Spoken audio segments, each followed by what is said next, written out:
Welcome. Sorry for the slight delay there in getting started. My name is Joe Swimmer. I am the Executive Director of the CEEP Network, and we are so pleased to have you with us today, and so pleased to have our panel with us today. This is going to be a great conversation, and we are grateful to Sunil Chandy, the Rector at Christ Church Westerly, for helping to bring this group together. I know that they are going to have a fabulous conversation about connectivity in this time of COVID and throughout COVID tide. So without any further ado, Sunil, I'm going to hand it off to you and wish you all the best. And thank you again for joining us. Well, thank you, Joe, and thank you, CEEP, for allowing us to have this conversation. Authentic connections, learning in COVID tide.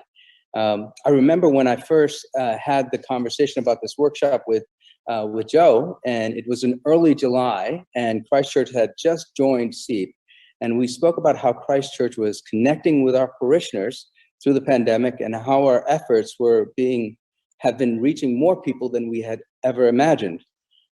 Being a neophyte with technology, I asked Joe if others were finding similar success and finding new ways to connect. And Joe said that we hadn't had a workshop around this topic, so began the birth of this idea, the bringing together people who are cutting edge, connecting through the present moment, through COVID, and how this connecting may offer us wisdom as we move into the future. And so today we have a group of extraordinary panelists who will talk to us about what they are doing and how we too might be able to learn from their model of ministry, to engage and connect, and how we might apply their model to our own particular situations in our own places. All of us, I'm sure, have had access to their bios. So I'm going to read a little bit about each one of them. What they're going to do is, well, I'll introduce each one of them, their bios, and then they will each speak for 5 to 8 minutes about their particular ministries. And of course, we'll start with Jerusalem, then Callie, and then Eric. And then we'll circle back for some questions and some questions from you as well. Again, we thank you for being with us today. So our first panelist is Jerusalem Greer, and she is, say hi, Jerusalem. There she is, there. And she is the staff officer for evangelism in the office of the presiding bishop, Michael Curry, for the Episcopal Church, and is a member of the Way of Love creation team. Jerusalem also serves on Episcopal Relief and Development's Council on Advice and has authored 2 books, A Homemade Year, a book about living a liturgical life at home, and At Home in This Life, a Benedictine-inspired memoir, and a host of faith curriculums. Jerusalem lives with her family on a hobby farm in rural Arkansas, where they are attempting to live a slower version of modern life. And she writes, sometimes it works and sometimes it doesn't, but all the time, I'm sure, is joyful. Now, this is a thing that I didn't know, but I think she just celebrated her birthday, so happy birthday, Jerusalem. Moving on, we have the Reverend Callie Swanland. She is an Episcopal priest. Callie, say hi. There she is. She's an Episcopal priest serving in Philadelphia, helping others find their spark and building a creative ministry. She leads individuals and groups in the work of Dr. Brene Brown as a certified Daring Way facilitator. Callie is a creator and a dreamer who created a virtual and traveling space, the Epiphany space, for others to discover and use their creative gifts and can learn the digital tools to tell their story. I'm looking forward to hearing her story and having her share it with all of you. And then finally, of course, she does have podcasts and she does a whole lot of other things that she'll explain to us as well. And then finally, we have Eric Travis, who recently just made a move. He recently became the director of youth ministries at Christ Episcopal Church in Greenville, South Carolina, after serving 12 years as a missioner for youth and young adults for the Diocese of Michigan.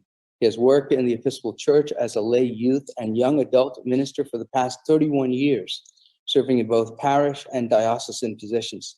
As a self-described geek, Eric embraced technology from an early age and was ready to go when the global pandemic forced a shift to online ministry offerings. Eric, again, as I said before, just moved to Greenville, South Carolina, with his wife, Julie, and their 2 cats, Zoe and Max. And this is Eric's first time living in the South. As everyone says, his 4 years in Florida doesn't count. Anyway, these are amazing folks, and they are doing some really cutting-edge ministry. And Jerusalem, why don't you start us off? Thanks for having me. I'm excited to be here as part of this conversation.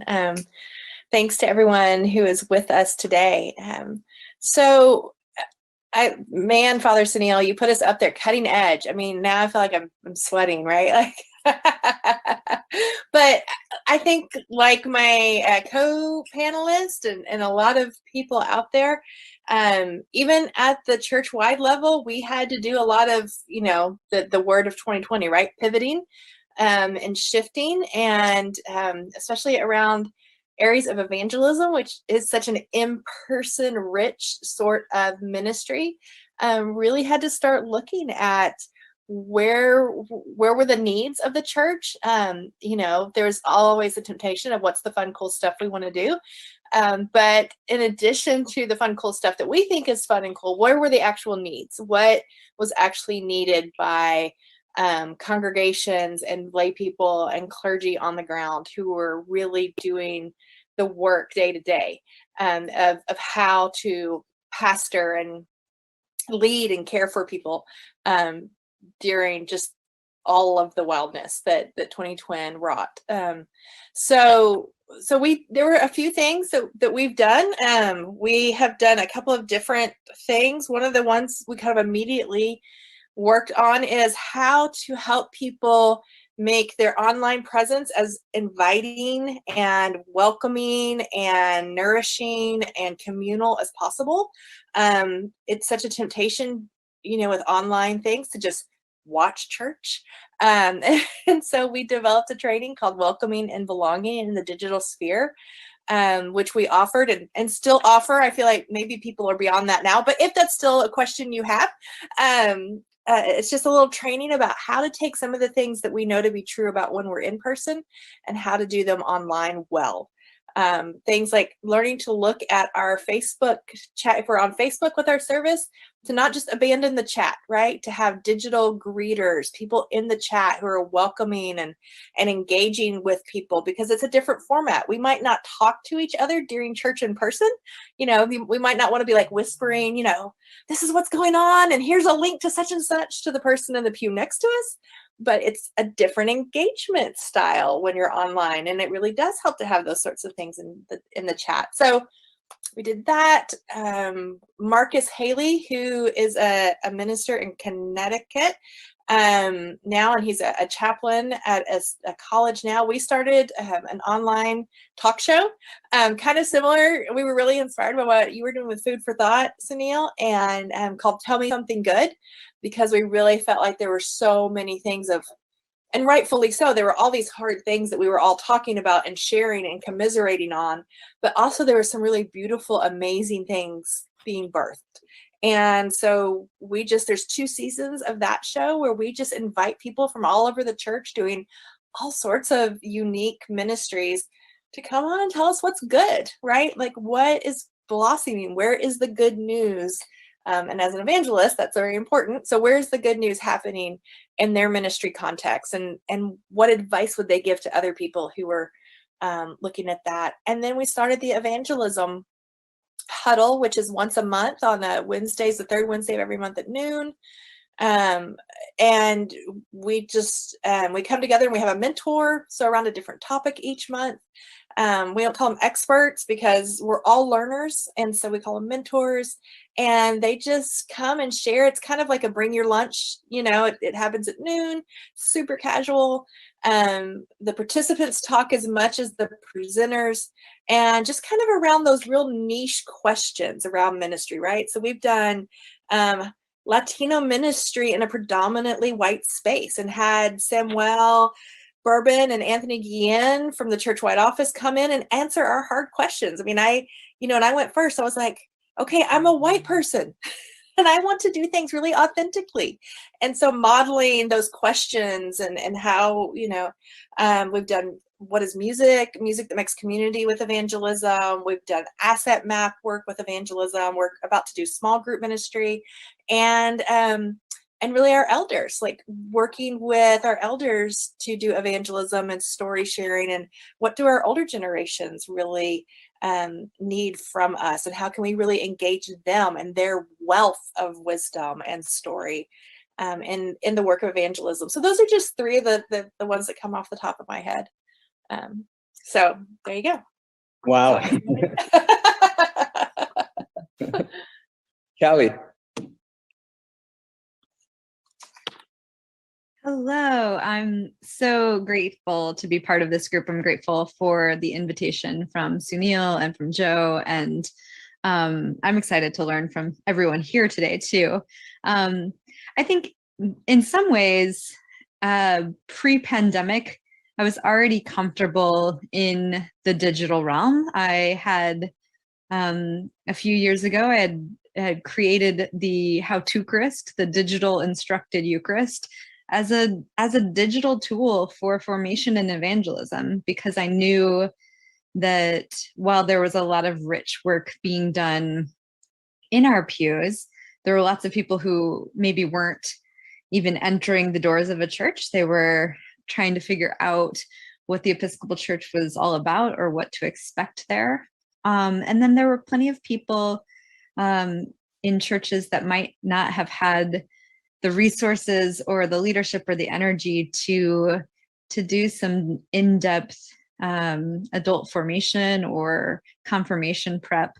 And having resources that we're able to share digitally really can help enrich all of us. And then I'm married to the Episcopal Church's digital evangelist, Jeremy Tackett.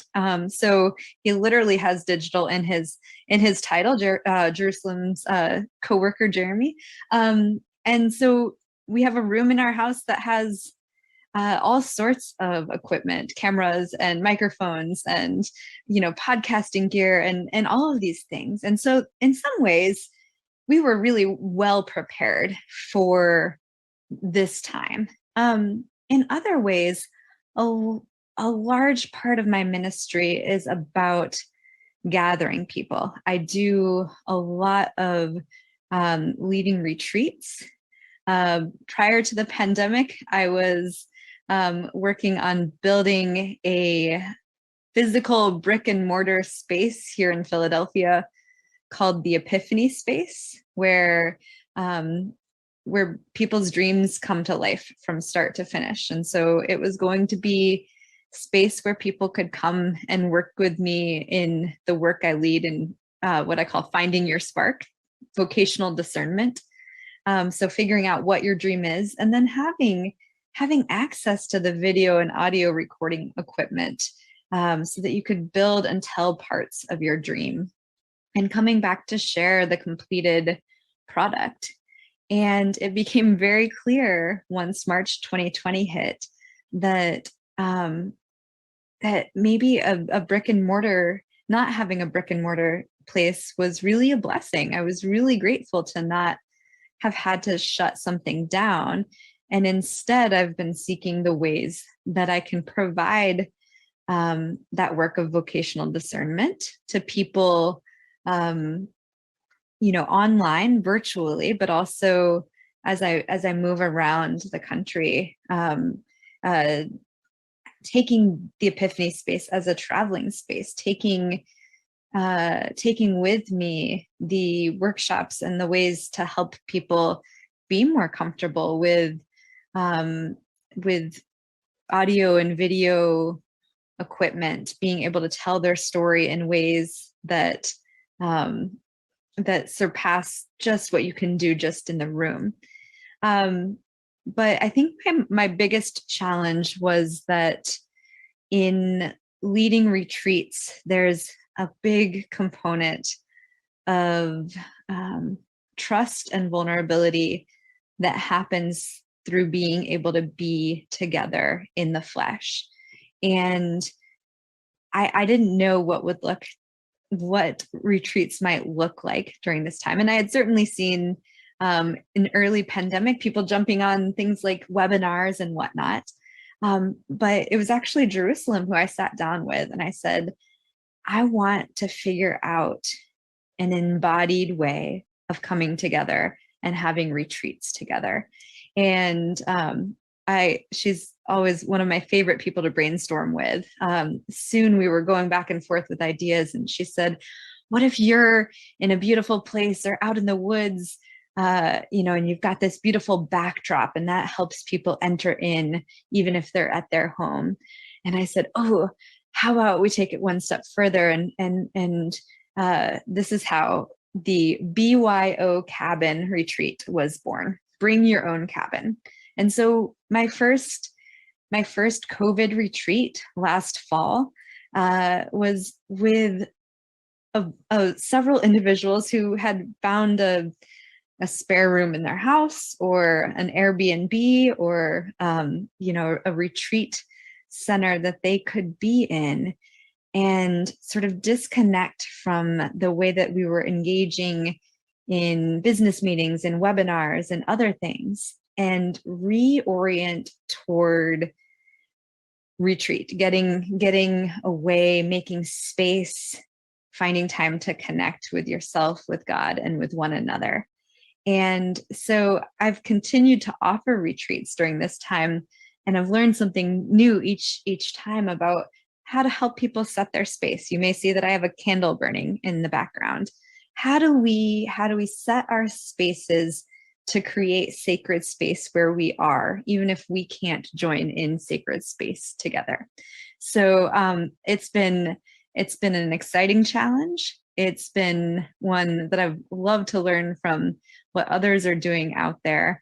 And I'm really looking forward to, I've had some opportunities to get back on the road, and I'm looking forward to more of that. But I think that there's a lot of connection that can take place in the digital realm. So I'm excited to hear what you all bring today too. Thank you. Thank you, Callie. And yes, and Jerusalem is great to brainstorm with. I agree with that. Eric. Well, like my other two panelists, I'm very happy to be here. I feel very honored to be in this amazing group of people. I feel like I'm just, okay, I'll be here, but just really thank for the invitation. So when the pandemic hit, first of all, I work with digital natives. I work with young people who have lived their entire lives in this realm, and they've taught me a lot on what works, what doesn't work, and how it changes every 30 seconds, it seems like, and to keep on your toes. So when the pandemic hit and things were shutting down, I was talking with a fellow youth worker of mine, and we said we need to offer a space for our young people to connect, because what they're going to be missing and what they're going to be losing is these spaces to connect.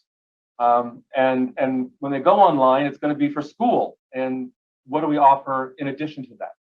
So we started doing a daily lunch with Chris and Eric. Chris is my friend, the Reverend Chris Teen Fentress Gannon from St. James in Birmingham. And we opened it up, an hour each day. Come as you are, bring your lunch, and we'll share that too. So we established a ritual, a liturgy in people's lives of our young people to be able to come together. Some couldn't come every day, some could. It varied. It didn't matter. It didn't matter if they had pajamas or not, and in times it didn't matter whether they had their camera on or not, which was intentional because we wanted to have them a place that they didn't get that felt like school or felt like other places.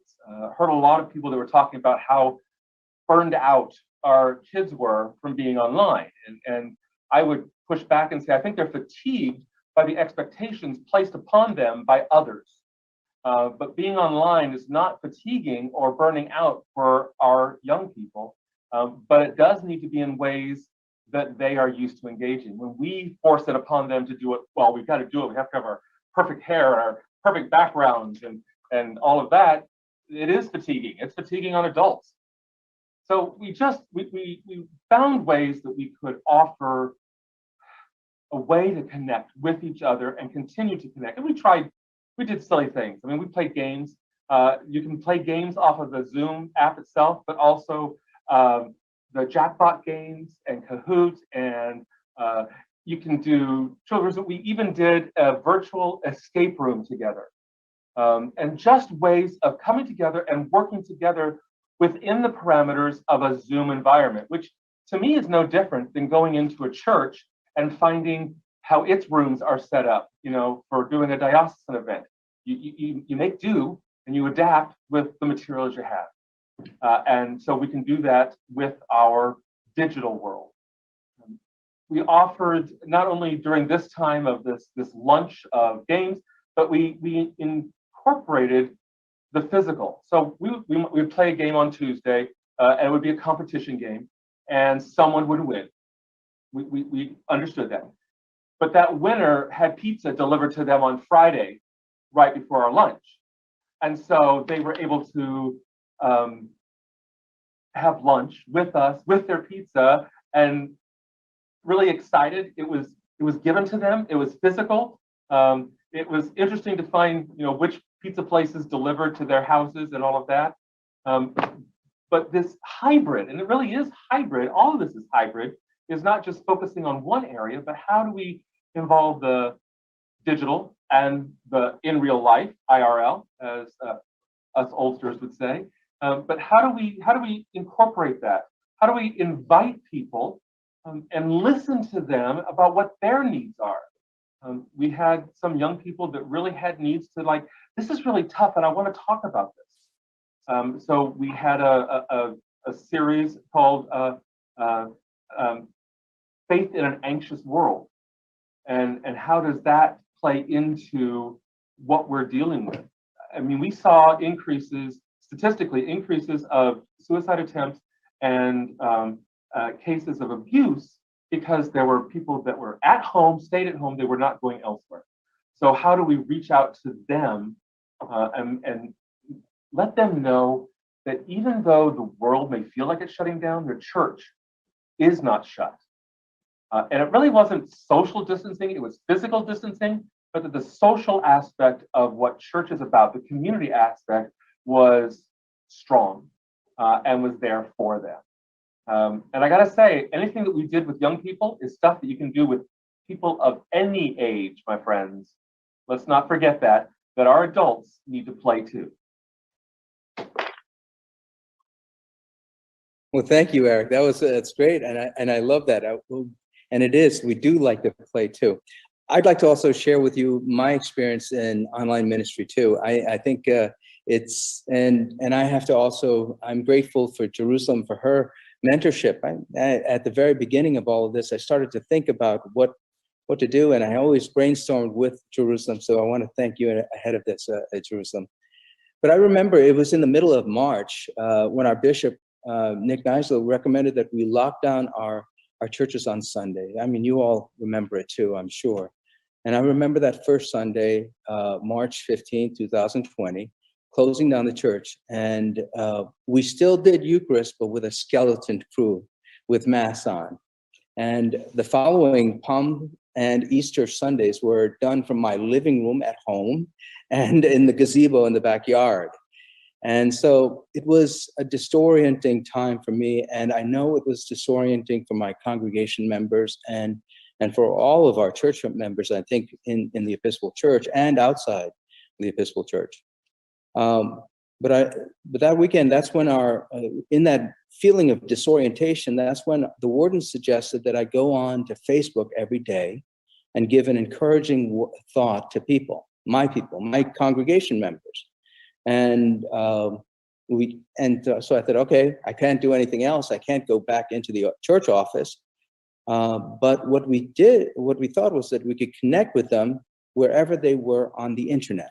This is like the real welcoming aspect of the Episcopal Church. We bring church to you where you are, and I thought that was pretty powerful. And so what did we do? We began our food for thought. a daily half-hour program aired around 12 noon Eastern time that was intended to be just a temporary fix to connect with just Christ Church parishioners. But it evolved from me just talking into my laptop into being more organized and scripted. We even have like a little theme, song, it's just really great. It was scripted with a beginning, a middle, and an end, and with a prayer and a dismissal. The beginning was simply to connect with parishioners. This would be interactive, and boy, it was interactive.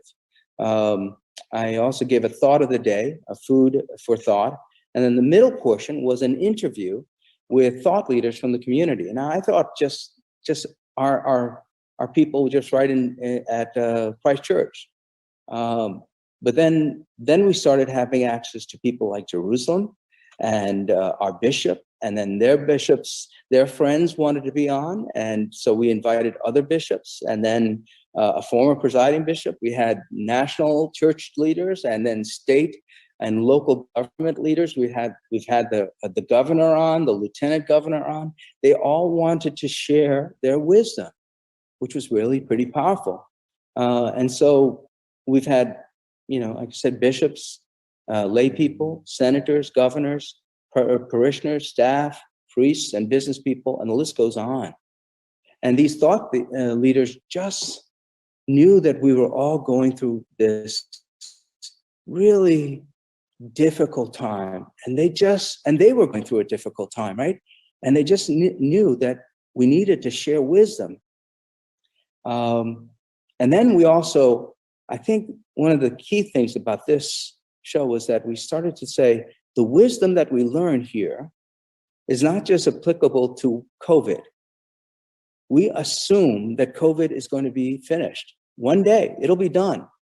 But the wisdom that we gain from it can then be applied to the next challenge. And it'll continue to help us grow. So currently, we've had about 350 episodes. 42, it's been shown in 42 cities around the country. We also have, all these shows are also shown in at least 41 countries, translated into 16 different languages. Like, I didn't know how they did that, but Facebook does that. They translate it. And our viewership has grown over 200,000 views. It's definitely increased the reach of our parish. When the reach of my parish was just simply, the doors at the entrance of my church, with maybe 200 people on a Sunday or something. Now all of a sudden, we've got this reach all over, spreading the good news. And so we're bringing the gospel out into the world, and to tell you the truth, I'm having fun doing it. I never imagined this in seminary. I never imagined this at all, but I'm having fun with this. I think most of all, there is some key insights. I know that we're all created for community, that we need each other, and we could help each other. I mean, I thought it was just, I really felt alone at the very beginning, but now I realize that I'm never alone, of course. I mean, I have God, but then God in the midst of a community that's being formed. And then the other thing was that the internal fear that I had to be overcome. I mean, it's just try something. It doesn't have to be perfect. Just step up and try something, and then refine it along the way. Help people to help you refine it. So I've been really enjoying this, and that's when, I'm connecting with all of you folks, and I've had all of you folks as guests too, and they've loved it. The people loved it.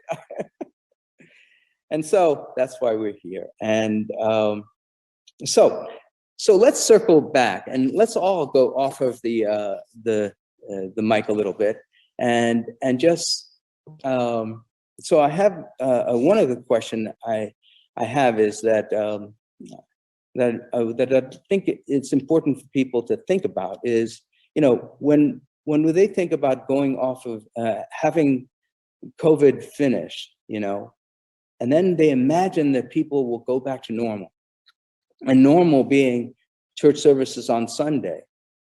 Do you, all of you, do you think it's that the ministry that we've created in these last 18 months, 19 months, 20 months, is that just the fad of the moment? Or is it a deeper rearranging of how ministry is done in church? And then do you anticipate doing it, continuing doing it?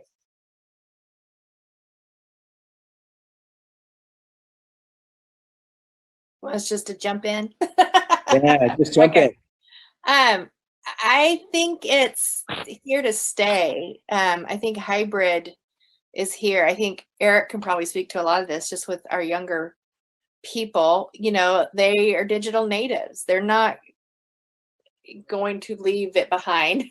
So everyone who's coming up is going to be engaged. And you know, I think one of the most remarkable things that we've seen from the churchwide office is where those points of engagement really are, and where the growth edges are. We've seen a lot of people who previously couldn't attend things like evening Bible studies or go to church in person because of health or transportation issues or other things, finally feel connected.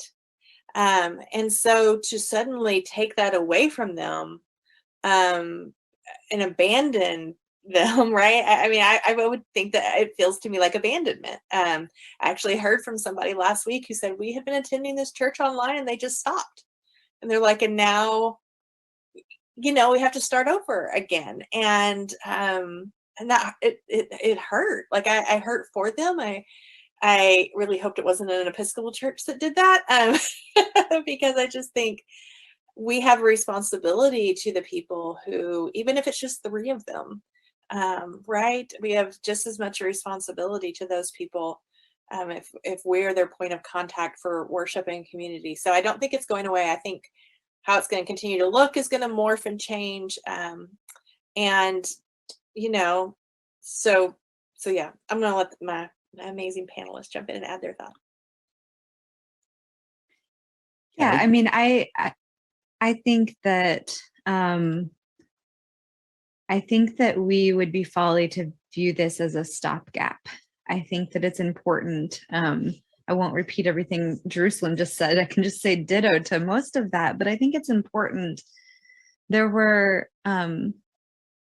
I think there were lots of opportunities for digital ministry prior to the pandemic. And in a lot of churches, there was resistance to that type of ministry. And I think that this just opened up a lot of possibilities and got us over that, got us past that. And I have led dozens of groups through retreats during this time. And I've asked many of them, I've called this the wilderness time.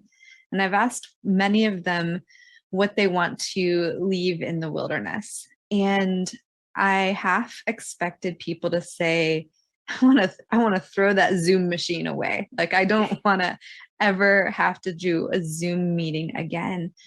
And people actually put it in the category of the things that they want to continue to carry, that they have picked up during this wilderness time, that they want to continue to carry. A lot of people, and Jerusalem spoke to this, it's not just generational. Yes, we have the digital natives that Eric spoke of, but some of our older parishioners are connecting with college classmates from 40 years ago. How lovely is that? They are finding ways to connect. And since I am a facilitator in Brene Brown's work, I can't ever resist bringing her in. But there are so many ways in which we're isolated from one another. And we were isolated from one another before pandemic. That wasn't just a quarantine thing. And so why not offer up more opportunities to connect and ways to break down that isolation.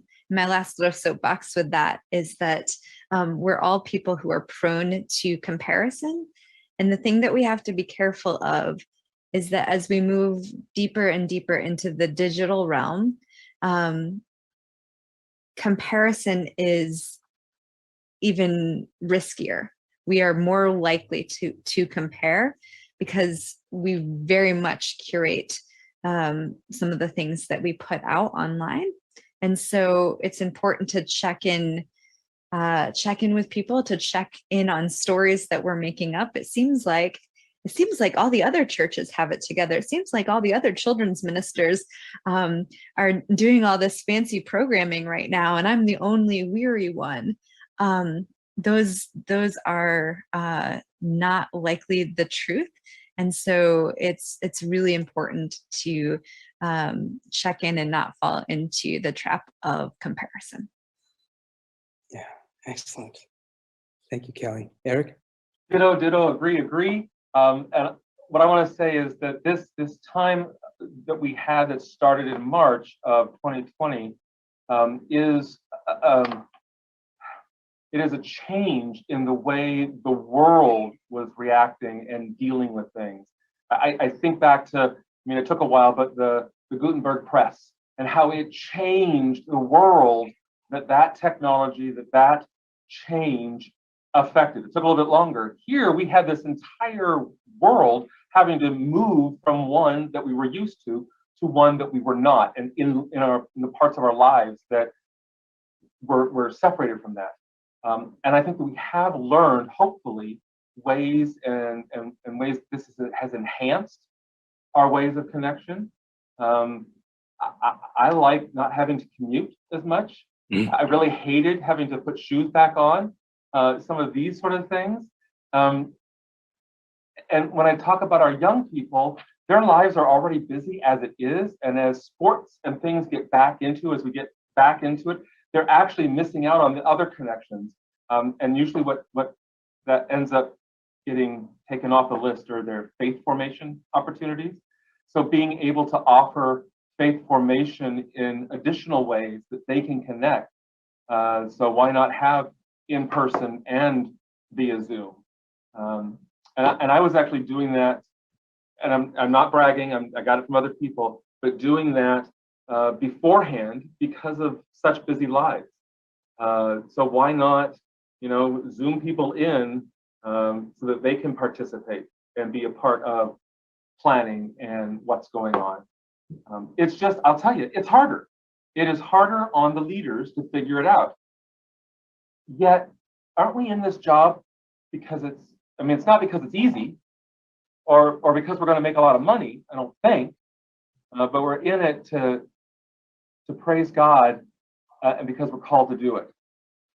And here are 4 people that are just doing it in their little areas, and we continue to work it. Continue partnering with people, learning and teaching, and don't be afraid to look at it or to look at other denominations or other churches, not to compare, but what can we learn from each other? What can we share with each other? Yeah, I the great insights, all of you, and that's why it's so powerful. We're actually doing this from different parts of the country, right? And that's amazing, isn't it? That we can have these deep, reflective conversations that help us to find meaning and purpose, and that's what I loved about it. And I actually wanted to jump in. This weekend, we had. Jerusalem, there was a conference, an evangelism conference, and it was done at St. Mary's in the Mountain in Vermont. This is a small church. This is amazing. I was just so inspired by this. This church has only 20 people in it. 20 people. It was like in Hurricane Irene. The story is this church floated down the river. It was that church, and then these people came back and started the church again. What I saw this weekend was really powerful. What they did was they offered a national evangelism conference. So they connected people from all over the country, and they put on this thing. And so here's this small church being able to to really be part of the larger conversation on evangelism. I think that's powerful. And that's because of this particular moment. Jerusalem, is there anything you'd like to add on that? I mean, I just thought it was great. It was amazing. And people are, Vermont's a very small diocese. Sunil's right. It was a very small congregation of about 20 people, most of whom were retired. And they wrote an evangelism grant. And that was part of how they funded it is they wrote in a grant. They worked with their diocese. They all personally contributed.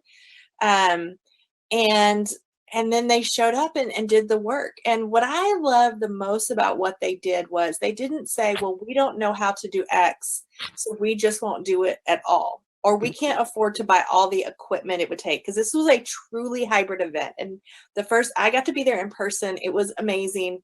And as I would speak, there was a huge screen behind me where I could see the Zoom participants. And they could see me. But you know what they did? They didn't buy any of that equipment themselves. They hired a local AV or local-ish, right, from probably the next big town over. They hired a local company to come in and provide all of that for them. They were like, we can bake the cookies for the snacks. We can make the coffee. They even billeted some people, stayed in homes. They offered all the things they could. But then the things they didn't know how to do, they went to the experts and they said, can you come do this? What was really neat, I thought about that, is it involved the community. They didn't think they had to know how to do everything themselves. And they ended up building relationships then with this AV company. In fact, there were these younger guys who were running most of the equipment. And even after one of my sessions, one of the guys came up and said, I liked your pie story, right? So here are these guys. They've been hired to run the AV for us. Yet because they're in the room, they're getting something from it as well. It was really lovely. They didn't let things like, we don't know how to do that, stop them. They did the things they knew how to do. And then they invited partnerships from experts and people, small businesses in the community that did know how to do that. And I just thought that was really wise and that we could all learn a little bit from that. Because we always think we have to know how to do it all, right? Like, we don't. And this exactly, this exactly points to Callie's point about this comparison thing. We could fall into the trap of comparing our ministry with somebody else's, but what they showed me actually was that collaboration is the key to success. Helping people come together and doing things together is just a wonderful way to get your ministry done and the good news out into the world. And so I really appreciated that their efforts, and also Callie's idea about having the curated space, yet not feeling like you're somehow falling behind because you're not doing what other people are doing. I think it might give us an opportunity. Callie, would you like to speak a little bit more about that? Yeah, and I just wrote in the chat too, adding on to what both of you are saying. It's about being authentic to ourselves. I saw in the chat earlier, someone said, this is nice if we've got the staff or the resources or the equipment or the know-how. And I don't think it would be unwise for us to offer in this panel a how-to guide that says, do X, Y, and Z, and I don't know what promises we would make with that. And you will grow tenfold. That you will find your reward in heaven. That's not authentic to each of our gifts as leaders. It's not authentic to whatever contexts we're serving in to say, here's a one size fits all thing. And I think that goes along with the curation piece as well, is that we fall into the trap of saying, oh, this is how it should be. This is what it looks like for this church down the road. So this is what we should be doing too. That's not going to work for every context. And that's okay. It's okay if you've got 3 cameras installed in your sanctuary, and it's okay if you've got someone's iPhone propped up on something and you're doing Zoom worship. What is right is doing what is authentic to you, and finding ways that it is sustainable as well. I think some people jumped into I know clergy that were all of a sudden video editors. They learned how to do a great deal of video editing during the pandemic, and they were spending hours a week adding on to their other tasks by doing these other things. And as we emerge from pandemic, I invite people to find things that are not only authentic to your setting and your gifts, but things that are sustainable and don't require you to be dancing and juggling and doing all of these things at once. It's so important. I always like to say, I've got this fancy setup in this space. I've got this fancy camera and this nice space, and I am in a laundry room. I had to use a laundry room and convert a laundry room in my house into this studio space during this past year and a half. And you don't see my piles of laundry, but it's important for you to know that what I have on screen is not necessarily what I have off screen. And it's important to share that once in a while. I love Eric's piece about shoes. Like, oh, we're supposed to wear shoes in professional settings. All of this has shifted as well. So, my advice is to be authentic and find what works for you long term, and some of that will continue to shift. But we don't have a one size fits all, because we're not created by God to be one size fits all people. Yeah. Amen. Well, you bring up a really interesting point. Unless, Eric, would you like to comment on and I think Jerusalem brought it up with the example from St. Mary's. How do we do it?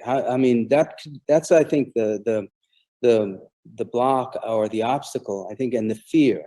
How do we set up the iPhone? I'm a BlackBerry guy. Moving to the iPhone was a big thing for me. And then moving on to this thing is like crazy for me. But for me, what I have is like, I collaborate with people. I bring other people who are knowledgeable and just more smart and with it, to just say, hey, look, help me. And but it might seem daunting, and some people may ask, like, they don't have the skill set to produce a talk show, or to connect on Zoom, or even do a spiritual retreat online. And that, I think, is why I think it's important to collaborate. What do you all think?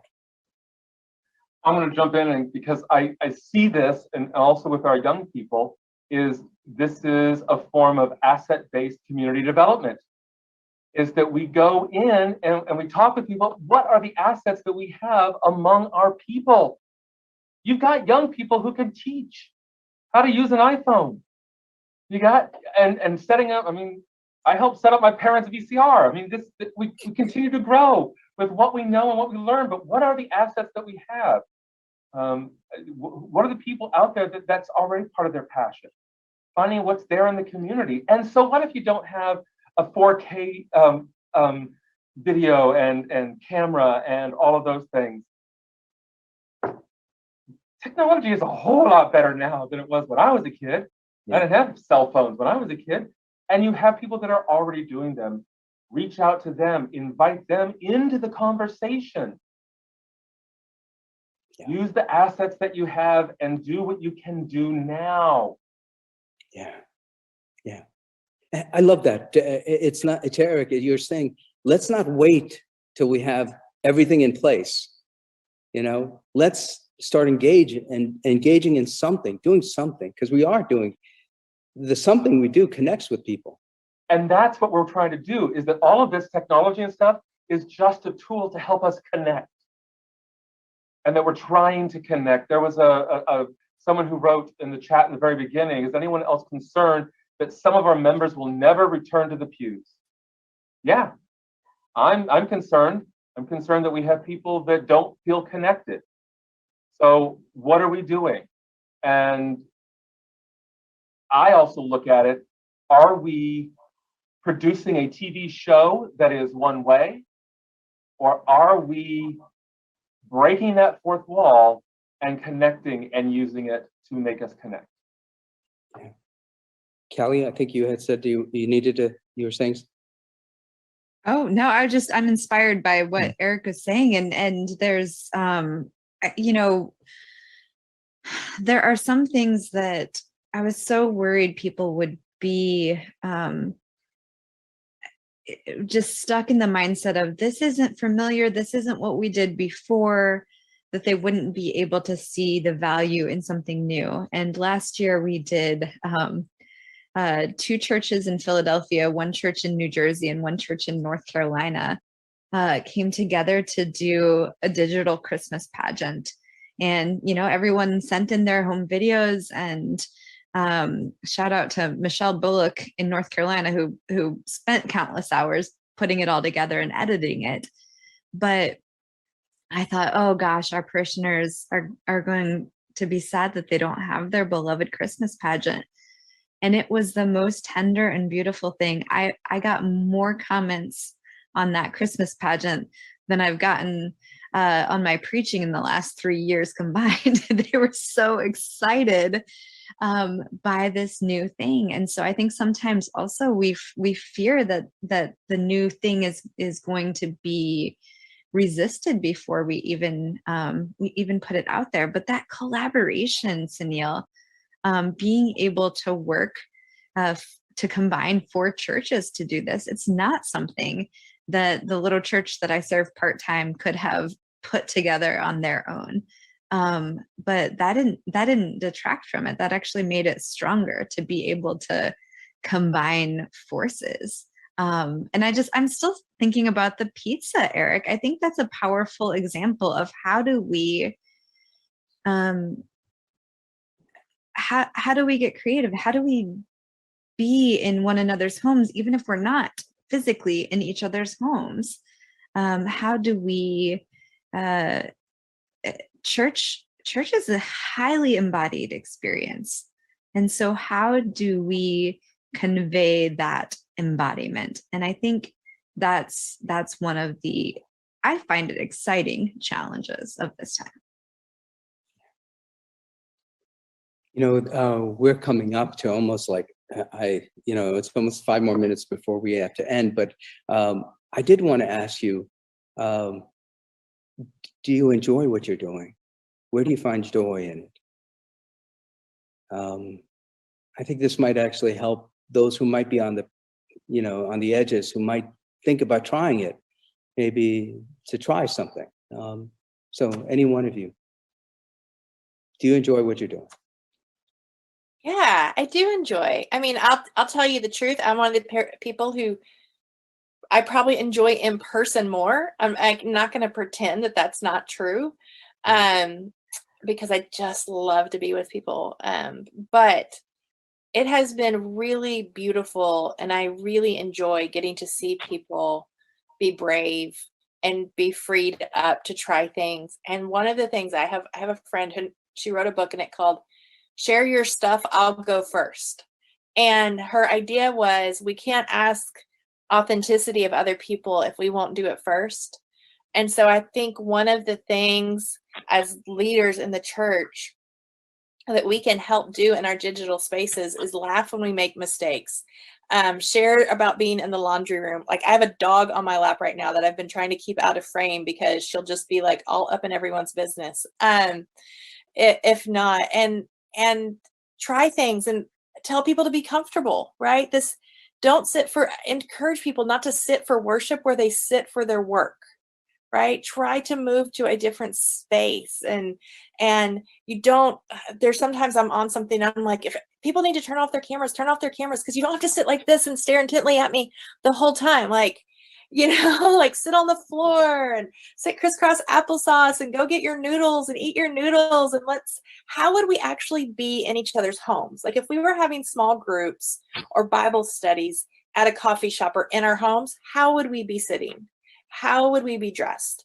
What would we be eating or drinking? Then let's do that. And I think that's how, like Eric was saying, we break that fourth wall of it just feeling like one more business thing, or we're so overly conscious about how we look and how we're coming across, and even as far like with services as well. So anyway, that's a long answer, but yes, I do enjoy, and I love getting to meet everyone I've gotten to meet because of these things that I might not be able to meet otherwise. Yeah. I love what I do. I always have, and I love the various ways that I do it. I actually found that during the pandemic and having to be digital, that I got to know people deeper. Our church, that first Sunday, we also went to viral. I got to be the camera person because I was the geek who had the 2 webcams and could set them up and play my little computer game to get them all working. But we did Zoom breakouts as our coffee hour time. And I got to, because at coffee hour, you only sit with the people you already know.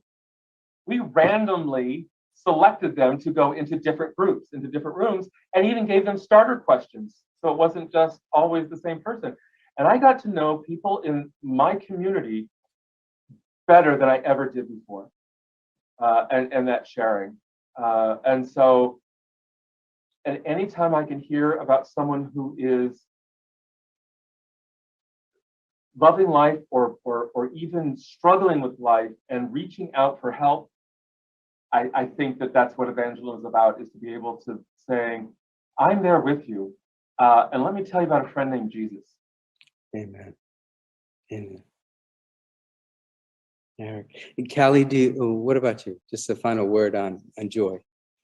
I'm with Jerusalem. I love a world where a hybrid is an option, where I can gather with people in the flesh, and where this is a part of our fabric as well. I early on started keeping a pro list for digital gatherings, instead of just ruining all of the cons. And I realized, I see it happening here today, I realized that the chat was one of them. People being able to engage with comments and questions of their own, or to drop resources in and say, oh, what was that poem? And someone, drops that in for later. I find that I had a lot more introverts attend my retreats online than attend in person, because they could go and recharge and have their own time. And people who maybe take longer before they speak, they can come back later and add something to the conversation in the chat, and it's not considered out of place or too late. And so it encourages some different styles of being and engaging, and ones that maybe we don't typically value and lift up. And so I am deeply grateful for what digital ministry allows in that way. Well, thank you. And you know what? I got to tell you, Callie, I am so grateful for all of you, because not only because of who you are, but because you guys are engaging in the chat better than I was. I'm not a native in this thing. And, but we're about time ending in terms of this. There's just so much more we could talk about. There's so many, one of the things that I don't so appreciate is connecting to the wisdom that's here. And whenever we're able to connect that wisdom to people who need it, who hope, who want it, who yearn for it, we're bringing light and hope to the world. And one of the things that that I say at the end of Food for Thought is that, share in the light, pass it on, because the world needs it right now. And I thank you for sharing your light with us at this program, and for you continuing to share all of your light in the world, because that's part of the good news that helps to transform it. So thank you, Jerusalem. Thank you, Callie. Thank you, Eric. Thank you, Joe, and the CEEP Network for helping us put this on. And we hope that it's been hopeful and good for everyone. Thank you. Bye.